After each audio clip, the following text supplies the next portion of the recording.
Welcome to the deep dive. If you're serious about fitness, chances are you've spent years logging sets, reps, maybe weights. Yeah, we all have those notebooks or apps. Exactly. But how much of that training was really driven by, intuition? Just how you felt that day? Mm-hmm. And how much was actually optimized by, well, the hard data? We're seeing this huge shift in fitness now, right? Moving away from just guessing. Absolutely. Towards really sophisticated, data-driven ways of training. That shift, it feels pretty profound. It really is. Because relying only on how you feel, that's honestly one of the fastest ways to hit a plateau. Or worse. Or worse, yeah, get injured. Because that feeling often lags. Yeah. It doesn't quite match your physiological reality. But objective data, tracked the right way. It's like having this personalized coach in your pocket. Yeah. It spots imbalances, helps prevent overtraining. And undertraining too, I guess. Definitely. It identifies potential that your mind, maybe it's too tired or even too hyped up, to recognize on its own. Okay, so our mission today is really to give you that strategic framework, to look at your own fitness data Right. and move beyond just logging numbers to actually understanding what they mean. Yeah, making it actionable. We want to give you that shortcut to smarter training. Okay, let's unpack this. What are the absolute foundational numbers, the metrics we have to track to even begin to understand a workout? Right, let's start with the bedrock stuff. Every session, it boils down to your reps and sets. Yeah. It gauges the volume. The building blocks? And then the weight lifted. That's the core signal for getting stronger, building mass. Avoid that one. And when you multiply those three-weight reps, sets, you get your training volume, your total workload. That's your first big number. It quantifies that mechanical stress on the body. Super important first step. Volume's critical. Okay. But we need to pair that with, well, the subjective piece, right? RPE. Yes, rate of perceived exertion, RPE. Typically measured on that 1 to 10 scale. Or 10 is basically, you couldn't possibly do one more rep. Exactly. Nailed it. And that RPE, that subjective feedback, it bridges the gap, Yeah. between the actual weight on the bar and the effort it took you to lift it. Mm-hmm. So let's say you lift the same weight 2 weeks in a row, but your RPE jumps from an 8 maybe to a 10. Okay, yeah. The data is basically warning you. It's saying, hey, maybe recovery isn't quite there, even though the load itself hasn't changed. Got it. That RPE really adds context. Crucial for making changes on the fly. Totally. But okay, for the listener who wants to get really efficient, optimize everything, we need to look beyond the bar itself, right? Towards how fast it's moving. Let's talk velocity. Velocity. Yeah, peak and mean velocity. It's such a powerful indicator of how efficient your nervous system is firing. How so? Well, what's fascinating is if you lift the exact same weight as last week, but the tracker shows the bar moved faster, your velocity increased. That signals a genuine improvement in force production. You're not just stronger, maybe, but your nervous system's getting better, more efficient at the task. Wow. Okay, that's adaptation, pure and simple. It's the purest definition, yeah. Which is a great insight, because without tracking velocity, you might just think, oh, I'm stuck at this weight, plateaued. Exactly. When really your body was just getting much better at that specific movement. Okay, so velocity. What's the other advanced one? The second key one is range of motion, ROM. Monitoring ROM consistently makes sure you're getting, well, maximal muscle fiber recruitment. And helps spot form breakdown. Yeah, helps spot that technical breakdown before it becomes a problem. That makes sense, but hang on. Isn't partial ROM sometimes used deliberately? Like advanced lifters doing rack pulls or for rehab? That's a great point. Context is everything here. So how does data help tell the difference between, say, a useful partial rep and just bad form creeping in? Data helps by defining the intention. So if you're planning to do a rack pull, maybe at 80% ROM, to really hammer that lockout, right, your training log should say that. That's the plan. Yeah. But if your ROM starts shortening unintentionally on your last heavy set of squats, that's the data screening warning. Fatigue is causing a mechanical compromise. And that's precisely when injury risk shoots up.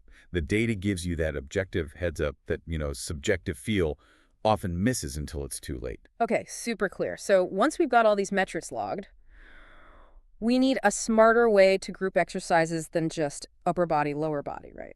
The sources talk about a more strategic, functional hierarchy. Yes, the functional classification system, honestly, for serious program design, is pretty much non-negotiable. It's a 4-tier system. Okay. Designed to manage that cumulative stress, protect your joints. At the bottom, The foundation are the foundation movements. Think big multi-joint lifts, squats, deadlifts, presses. The heavy hitters, the bedrock. Exactly, they're the bedrock of strength. So if those are the main builders, what about the next couple of tiers, supplemental and major assistance? Good question. Supplemental exercises, they enhance strength, usually in a really similar movement pattern to the foundation lift. Maybe a pause squat instead of a regular squat, something like that. Got it. Similar but different. Right. Then major assistance lifts. They're a bit different. They support the primary lifts by strengthening the major muscle groups involved. Think about how a heavy row can help stabilize your bench press. Ah, okay. Building the support structure. Precisely. It ensures those supporting muscles can actually handle the load when you go heavy on the main lifts. And that final tier, secondary assistance. Those are the crucial stabilizers. Often single joint movements, bicep curl, lateral raise, things that let you target specific muscle imbalances. Imbalances that could mess up your form on the big lifts. Exactly. Or compromise safety. So this whole hierarchy doesn't just tell you what to do, but the strategic order within your session, which naturally brings us to managing load types. Right. Scheduling based on the type of demand. You've got physiological load. Yeah, think metabolic stress, high rep cardio, circuits. Yes, biomechanical load. That's the external force, the impact. Heavy lifting, plyometrics maybe. And the rule is pretty clear. Hit the biomechanical stuff, the heavy compounds first. Absolutely. While your central nervous system is fresh, save the higher volume, more metabolic stuff for later in the session. Even just looking at workout duration trends tells you a surprising amount. How so? Well, when we see someone whose session length is all over the place, 30 minutes one day, 90 the next, Yeah. it usually suggests things are pretty ad hoc, not much structure. Hmm. Whereas consistency in session length, that often reflects someone sticking to a well-thought-out, maybe periodized plan. Consistency, okay. And that matters even more within the session, right? Right. Especially with something people barely track, rest intervals. Oh, hugely. People just treat rest like downtime, like checking their phone time. Yeah. But it fundamentally dictates which energy system you're targeting and ultimately the results you're going to get. So the rest needs to match the goal. It has to be goal-oriented. If you're Yeah. training for, say, endurance or really trying to maximize metabolic stress, think high reps, 15 plus. Okay. You actually want shorter rests, maybe 60 to 90 seconds. That incomplete recovery is key for the metabolic burn. Right. And for muscle growth, hypertrophy. For pure hypertrophy, typically in that 8 to 12 rep range, you need a bit longer. Moderate rests, maybe 2 to 3 minutes.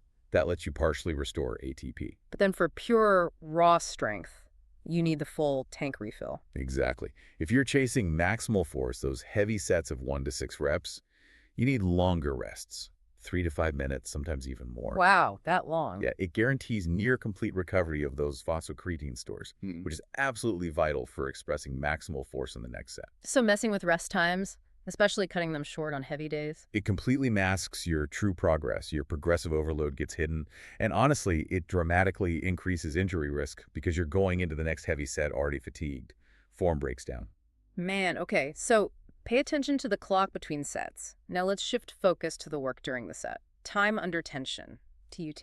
TUT. Good one. Define that for us quickly. Sure. TUT is just the total time your muscle is actually under mechanical stress during a set. Yeah. So that includes the lift itself, the concentric, The squeeze at the top, maybe? the isometric hold, yeah, and the lowering phase, the eccentric. Mm. All of it counts. And how is that useful as a tool? TUT is fantastic for microprogression. Yeah. Like when you hit that plateau and you just can't add more weight to the bar. Yeah, frustrating. Manipulating the tempo is a way to increase the difficulty without changing the external load. Just by slowing down the lowering phase, the eccentric, you increase the TUT. Ah, clever. Yeah. And for hypertrophy, research generally suggests aiming for a total TUT of around 40 to 70 seconds per set. That seems to be a sweet spot for triggering that mechanical stress signal needed for growth. Okay, progress, the whole point, right? It's governed by that fundamental principle, progressive overload. The iron law, yeah.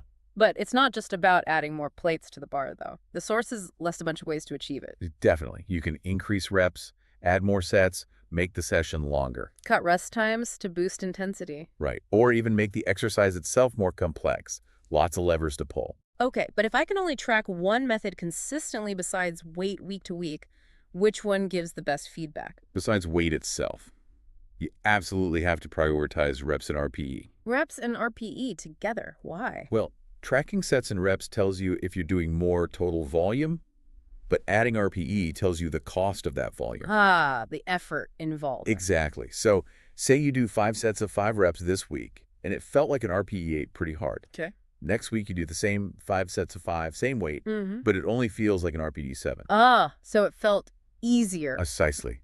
You've made a real physiological improvement. You've gotten stronger or fitter, even though the weight on the bar didn't change.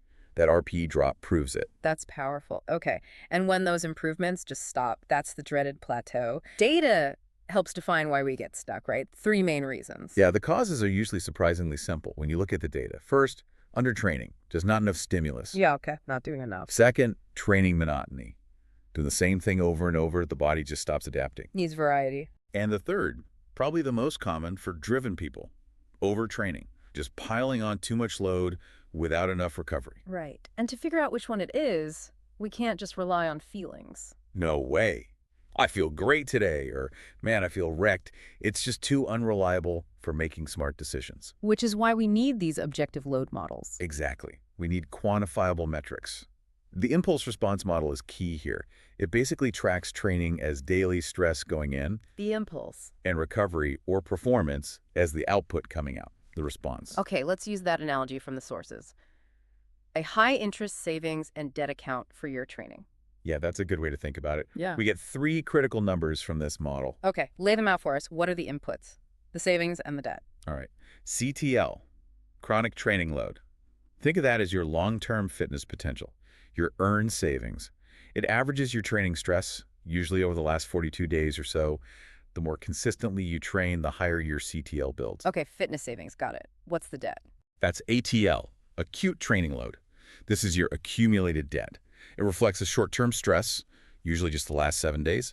Train hard recently, your ATL goes up. Makes sense. Short-term stress. And the bottom line, the actual number we look at day to day. That's TSB, training stress balance. Right. CTL minus ATL. This is your form or freshness, your net balance. Savings minus debt equals freshness. Correct. So a positive TSB means your fitness savings are higher than your recent debt. You're fresh. You're likely ready to perform well. And negative. A negative TSB means that short-term debt, your ATL, is piling up faster than your long-term fitness foundation, your CTL, can handle. You're accumulating fatigue. Okay, so translate the numbers. How does the listener actually use TSB, their freshness score, to spot real overtraining risk? Not just feeling tired, but actual risk. Right. Let's get practical. Say you're chasing a goal, you get really aggressive with training load. The data consistently shows that a rapid jump in CTL, like maybe adding more than an average of 5 to 7 TSS units per day, per week, and keeping that up for 4 more weeks straight. Okay, that's specific. And you combine that rapid CTL rise with a TSB that stays significantly negative for a long time. Red flag. Huge red flag. You might feel motivated, feel pumped up, but the data is screaming, you're taking on debt way too fast. Injury risk, burnout risk. It's right around the corner. Wow. Okay, so that's the overtraining signal. What about the other end, undertraining? How does the data show that? Usually, it's a consistently low CTL, maybe under 100 TSS, depending on the person and sport, of course. And that's paired with the TSB that's always really high, always positive. You're always fresh. Too fresh. Yeah, too fresh. That means your capacity to handle work is high, but the actual training stimulus you're applying is too low. You're basically leaving gains on the table, not pushing enough. Yeah. TSB is that objective truth serum. It really can save you from yourself both ways. So if we zoom out, connect all this daily and weekly data tracking to the bigger picture, that gets us into periodization. The long-term plan. Exactly. Periodization is just the systematic, data-informed way of applying training stress over a long period of macrocycle. It's the strategic blueprint to keep you progressing without just hitting wall after wall. And there are different kinds of blueprints, right? We hear about linear periodization. Yep, the classic model. Volume starts high, intensity starts low, and then over the weeks or months, volume drops as intensity climbs. Good for beginners. Often great for beginners, yeah. Builds a solid base. Then there's undulating periodization. That sounds more complex. It is a bit more dynamic. It involves constant, nonlinear changes in volume and intensity. Maybe heavy strength one day, hypertrophy the next, power the day after, changing week to week. And that's better for more experienced lifters. Generally, yes, because trained lifters adapt quickly. That constant variation keeps the stimulus fresh, prevents the body from getting too comfortable and plateauing. Ah, so it's not just psychological, keeping it interesting. There's a real physiological reason. Oh, absolutely physiological. Trained folks are very efficient at adapting to one specific type of stress. Undulating periodization prevents what we call neural accommodation. By constantly shifting the demands, you keep challenging different Or systems. maximizing adaptation. Exactly. Maximizing the rate of improvement, usually. Okay. And the last one mentioned is block periodization. Right. That's typically reserved for pretty advanced athletes. You concentrate on one specific goal for a distinct block of time, say 4 weeks, pure hypertrophy. Then switch. Then switch. Maybe 4 weeks of maximal strength next, then 4 weeks focused on power.